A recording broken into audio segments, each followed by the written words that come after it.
ಜಿಗ್ಯಾಂಗ್ನಿಂದ ರೇಣುಕಾಸ್ವಾಮಿ ಕೊಲೆ ಕೇಸ್ ಸಂಬಂಧ ಜೈಲಿನಲ್ಲಿ A1 ಆರೋಪಿ ಪವಿತ್ರ ಗೌಡ ಫುಲ್ ಕಿರಿಕ್ ತೆಗಿತಾ ಇದ್ದಾರೆ. ಜೈಲಿನ ಮಹಿಳಾ ಸಿಬ್ಬಂದಿಯ ಜೊತೆಯಲ್ಲಿ ಪವಿತ್ರ ಕಿರಿಕ್ ಮಾಡಿದ್ದಾರೆ. ಪವಿತ್ರ ಗೌಡಗೆ ಮಲಗಲು ಜೈಲಿನ ಬ್ಲಾಂಕೆಟ್ ಅನ್ನ ನೀಡಿರ್ತಾರೆ ಜೈಲು ಸಿಬ್ಬಂದಿ. ಎಸ್, ಅದನ್ನೇ ನೀಡುವಂತದ್ದು ಎಲ್ರಿಗೂ ಕೂಡ, ಎಲ್ಲಾ ಜೈಲು ಸಿಬ್ಬಂದಿಗಳಿಗೂ ಅದೇ ರೀತಿಯಾದಂತಹ ಬ್ಲಾಂಕೆಟ್ ಅನ್ನ ನೀಡುವಂತದ್ದು. ಅದೇ ರೀತಿಯಾಗಿ ಪವಿತ್ರ ಗೌಡ ಅವರಿಗೂ ಕೂಡ ನೀಡಿದ್ದಾರೆ. ಈ ಸಂದರ್ಭದಲ್ಲಿ ಜೈಲು ಸಿಬ್ಬಂದಿಯ ಜೊತೆಯಲ್ಲಿ ಪವಿತ್ರ ಗೌಡ ಗಲಾಟೆಯನ್ನ ಮಾಡಿದ್ದಾರೆ. ನನಗೆ ಮಲಗಲು ಮನೆಯಿಂದ ಬ್ಲಾಂಕೆಟ್ ಅನ್ನ ತಂದು ಕೊಡಿ ಅಂತ ಹೇಳಿ ಕಿರಿಕ್ ಮಾಡಿದಾರಂತೆ.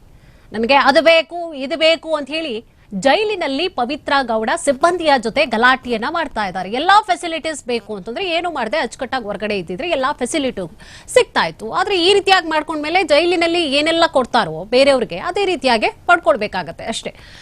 ಊಟ ತಿನ್ನಲು ಕೂಡ ಕಿರಿಕನ್ನ ನಡೆಸ್ತಾ ಇರುವಂತದ್ದು ಪವಿತ್ರ ಗೌಡ. ಉಪ್ಪು ಖಾರ ಇಲ್ಲದಂತಹ ಊಟವನ್ನ ತಿನ್ನಲು ನಕಾರವನ್ನ ಮಾಡ್ತಾ ಇದ್ದಾರೆ ಪವಿತ್ರ ಗೌಡ. ಇದು ಮನೆಯೆಲ್ಲ ಜೈಲು ಅಂತ ಹೇಳಿ ಗದರಿಸಿದ್ದಾರೆ ಜೈಲು ಸಿಬ್ಬಂದಿಗಳು.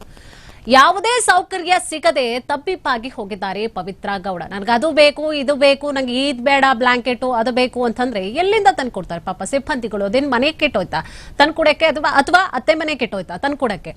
ಬೇರೆ ಜೈಲು ಸಿಬ್ಬಂದಿಗಳಿಗೆ ಏನ್ ಕೊಡ್ತಾರೋ ಅಥವಾ ಜೈಲಿನಲ್ಲಿ ಇರುವಂತಹ ಕೈದಿಗಳಿಗೆ ಏನ್ ಕೊಡ್ತಾರೋ ಅದೇ ರೀತಿಯಾದಂತಹ ಫೆಸಿಲಿಟೀಸ್ ಕೂಡ ಇರುತ್ತೆ.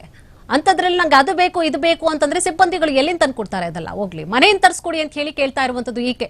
ಉಪ್ಪು ಖಾರ ಇಲ್ಲದೆ ಇರುವಂತಹ ಊಟವನ್ನ ನಾ ತಿನ್ನೋದಿಲ್ಲ, ಮನೆಯಿಂದ ಬ್ಲಾಂಕೆಟ್ ತರಿಸ್ಕೊಡಿ, ಇದು ಸ್ಮೆಲ್ ಬರ್ತಾ ಇದೆ, ಅಥವಾ ನಂಗೆ ಈ ತರದ್ದು ಬೇಡ, ನನಗೆ ಇಷ್ಟ ಆಗ್ತಿಲ್ಲ, ನನಗೆ ಈ ರೀತಿಯಾಗಿ ಕಿರಿಕ್ ಮಾಡ್ತಾ ಇರುವಂತದ್ದು ಸಿಬ್ಬಂದಿಯ ಜೊತೆಯಲ್ಲಿ.